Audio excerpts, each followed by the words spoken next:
What's good, everybody? Welcome back to Lifehack Media TV. Chad back with another video. You saw the thumbnail, read the title. And this one right here, man, is about, unfortunately, what's still going on in the world, what's still happening right here in the great US of A. We got some crazy shit still going on around here. Former NFL player Terrell Davis, two-time Super Bowl champion Terrell Davis, Hall of Famer football player Terrell Davis, ran into some problems just hanging out with his family on a flight from Denver, Colorado to California just to go to Disneyland. But we're gonna watch the video here from Good Morning America. We're gonna watch his interview and see what he talks about, and then after the interview, we're gonna come back and dive deeper into the story. I may pause the video from time to time just to talk about some things, but let's go, man. Make sure to hit the like button, subscribe to the channel, hit the notification bell so you'll be notified every time we upload new content. Let's get it. NFL Hall of Famer Terrell Davis, who was handcuffed, removed from a United Airlines flight after he says he tapped a flight attendant's arm to ask for ice. Davis was a star running back for 7 seasons, winning 2 consecutive Super Bowls with the Denver Broncos. He said the incident, which happened in front of his wife, Tamiko, and children, has left him humiliated, powerless, and angry. He and his wife, Tamiko, join us live right now here in the studio. Thank you both. No, thank you for having us here. I really appreciate this. We'd much rather not be here. I know. Talking about this under these circumstances, but it's necessary, right? We have to come here. Our kids are in California on vacation, and we were enjoying that, and they're wondering why mom and dad are not there with them now. But you want to be the voice for the voiceless. Yeah. So let's take us, for people who are not familiar with the story. You're on a flight. Yeah. Beverage service starts. Yeah. Tell us what happens. Yeah, I mean, it's an ordinary flight. They have the beverage service that starts, and I'm in row 11, and I'm in the aisle. My oldest son is right next to me in the middle seat. My youngest son is in the window seat. My wife is across the aisle, and my wife and daughter across the aisle in one row back. And so it's a typical flight, nothing out of the ordinary. Beverage service starts, and the gentleman pulls up, and I'm reading a magazine. My kids are playing with their iPads, so I heard him ask, like, what do you want, like, beverage, what do you want? And they were busy playing with the iPad, so they didn't respond. And I remember the tone got a little bit more aggressive. And I was thinking, man, that was kind of rude for him to ask my kids like that. So they got startled. They ordered their drinks. And I remember this, he puts the drinks down on the tray, but with force. Like, he just kind of slams them down. They say, thank you. He doesn't say anything. So I was like, all right, whatever. So he asked me my order. I give him my order. Again, kind of slams the drink down. And again, I'm thinking, well, what is going on with this guy? But what? See, right there, just that alone, man. And this happens a lot of times in restaurants. You know what I'm saying? Like, you go places to go eat. People not really happy about their job, and they bring that into the environment where they work at. I'm like, look, you signed up for this position. You knew what this position entail, what the job duties were. Don't come in with attitude. So right there, he could already feel the vibes from the guy that was serving him on the flight. Just crazy, man. Whatever. As he gives me my drink, he starts to move the cart. And my son says, excuse me, might I have some ice? And he obviously didn't hear my son ask for ice. So he moved the cart probably past my seat. And so my hand was up like, excuse me. And then I finally said, excuse me, can I get some ice? I just tapped him on the shoulder. He swings his arm back and said, don't hit me. Wow. I'm like, dude, I didn't hit you. And then he rushes up to the front.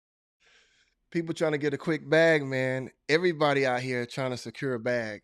You got to be extremely careful, dog, especially when you're dealing, if you high profile, a lot of people want to be rich and famous, man. They want to make all this money.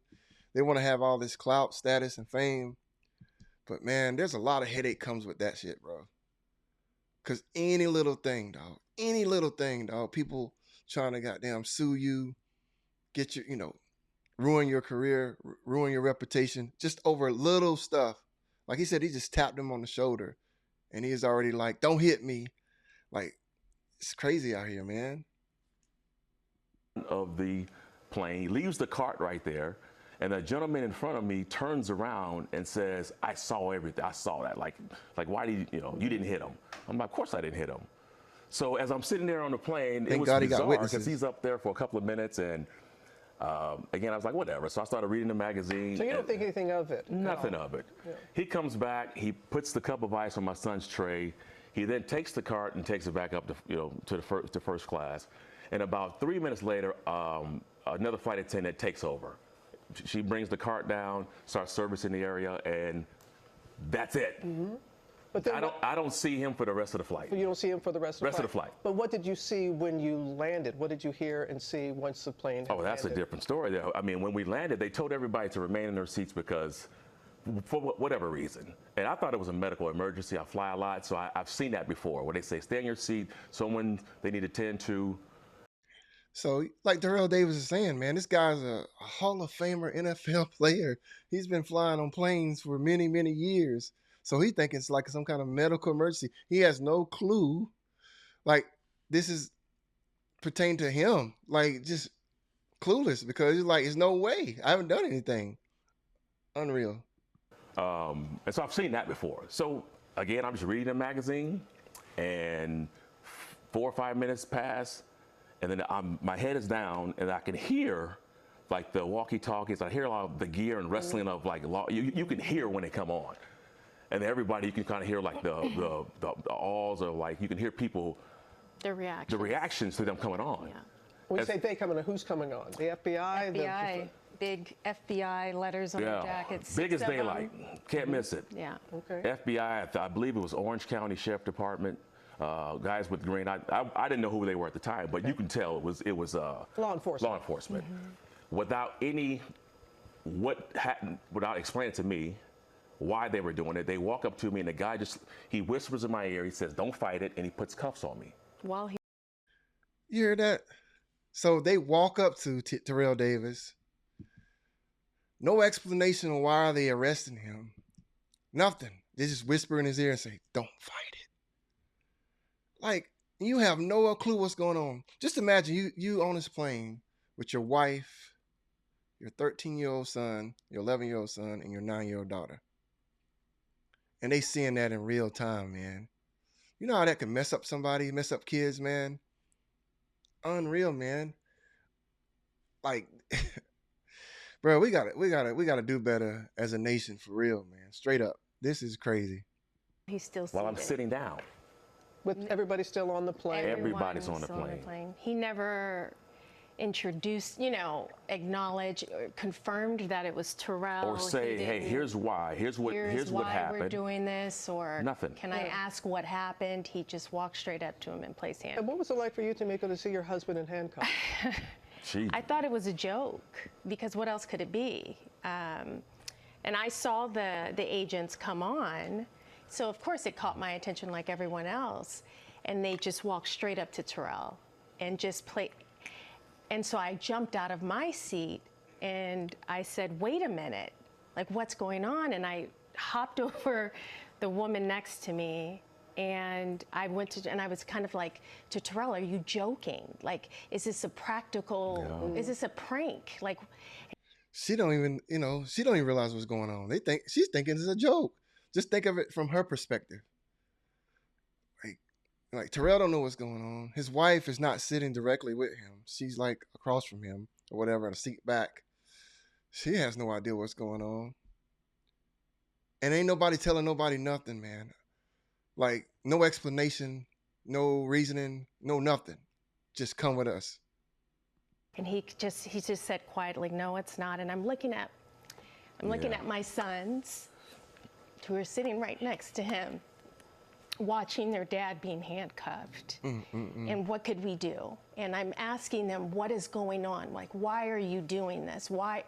And they pick him, have him stand up and pull him out. So I go after him and he's telling me to stop. And then I'm standing there, the kids are still sitting in their seat. Everyone's staring at us. And the children are ages 9 to 13? We have 13, our sons are 13 and 11. Our daughter is 9. No one helped me. I know I keep stopping it, man, but I just got this thought in my head. Now, just imagine these kids, right? Seeing this happen to their father, right? Knowing that father hadn't done anything wrong. What? How do you think they're gonna feel towards the police force, towards cops, towards law enforcement? You see what I'm saying? Like, it's gonna give them this feeling of not feeling safe to reach out to the police if something's wrong, or if something's going down, they're not going to want to call or contact the police, the law enforcement whatsoever, because they seeing how they treating their father right in real, right there on the plane, and he hasn't done anything. They hadn't noticed him doing anything, so it's a whole messed up situation. No, they came back. They asked for a jacket to drape over Terrell's wrist. I said, can we get off the plane? So I yelled to the kids, let's go. I grabbed Terrell's bag out of the overhead. Where do we go? Like, what do we do? I want to go with him. No one, we were just left to fend for ourselves on a flight with everyone staring at us. And United said this. They said, we removed the flight attendant from duty while they closely look into this matter and are reviewing their policies around incidents like this. They also say they have reached out to apologize. Have they? And what do you want to see? Both of you want to see happen here? Well, number one, they have not reached out to me and apologized. They reached out to my attorney, but I have not heard from them directly. They need to call him directly. And so that to me is a problem. I want them to take more accountability. Sure, definitely. It's pretty generic. To the media, we've not had any communication from them directly. What is your reason for going public with this? Well, a number of reasons. Number one, to affect change. If I don't speak on this, lots of people, as a matter of fact, contacted me after this, and they're sending me text messages saying that the same thing happened to them. And I can't sit there and knowing what happened to me and how I felt demoralized. I felt embarrassed, humiliated. I felt like my dignity was stripped from me right in front of my children and my family. And I wanted United to be held accountable. United finna come off the bag. Well, I know that you've had some tough conversations with your 3 children, and I hope that they're doing well, and appreciate your willingness to come forward and to speak for the reasons that you said. And please let us know going forward. Thank you. Thank you, Robert. Appreciate it. You all right, Tamiko? Yeah. Wow, man. TD, Terrell Davis, and his wife, they about to get a big bag, man. They about to get a massive bag because United Airlines, they wrong for that. That employee needs to be fired. Man, a quick little story, man. I know people don't like to talk about, black and white stuff ain't happening no more. Y'all need to wake y'all ass up. This shit's still going on. It happened to me. So I'm going to share a quick little story with y'all. So this is a couple of years back, right? I'm a huge football fan, NFL fan, obviously. So I was heading to Pittsburgh, up to Pennsylvania from Atlanta, Georgia, just to go see the Pittsburgh Steelers summer football camp, training camp. Like it happens at the end of July, going into early August. So I'm riding up the highway. It's about 11-hour drive, right? So I get up into the state of Virginia, right? And I'm going up the highway. And when you're traveling, for those of you that travel, who drive, when you're on the interstate, sometimes you'll come across somebody and y'all be going the same direction. And y'all might be going the same way for like miles and miles and even hours at a time, because you're going in the same direction, traveling. Who knows where they're going? They don't know where you're going. Just a whole bunch of people on the damn highway, interstate, right? But anyway, we in Virginia, and I have been, I don't know, the same group of people traveling right beside them for I don't know how many miles, right? But anyway, we're in Virginia. We get pulled over. So it's me, and then it's a young lady, a white lady, in front of me, and the cop pulls both of us over, right? True story. So she pulls over in front of me, and I pull in behind her. And the police officer, or I don't know if it's state trooper, I can't remember what it was. He pulls in behind me, and he gets out, and he walks past my car, and he goes to the front car, and he's talking to the lady. And I'm telling you, they only talk maybe 30 seconds to maybe a minute. It may have been a minute and a half, something like that. talks to her for a few minutes. He doesn't get her license or registration or nothing out the car. He's just standing there talking to her from the passenger side. And then I see her pull off, right? Like, okay. I'm like, okay, so we're not gonna get no tickets. That's cool. That's cool. So he comes to my car and he says, hey, I just want to know what's going on with you and the lady that just took off. I was like, what do you mean? She said that she was speeding because she feared for her life because you kept following her for a long time. I'm like, what? I don't even know this lady. What are you talking about, officer? And then he said, well, that's what she said. So I let her go ahead and leave and take off because I didn't know if y'all knew each other or not. I'm like, I don't even know who that is. I'm heading up to Latrobe, Pennsylvania to watch the Pittsburgh Steelers in training camp. Here's my stuff, you know. So he got my license and my registration. He said, I'll be right back. He went to his car. I guess he went to check to see if I had any warrants or anything on my record.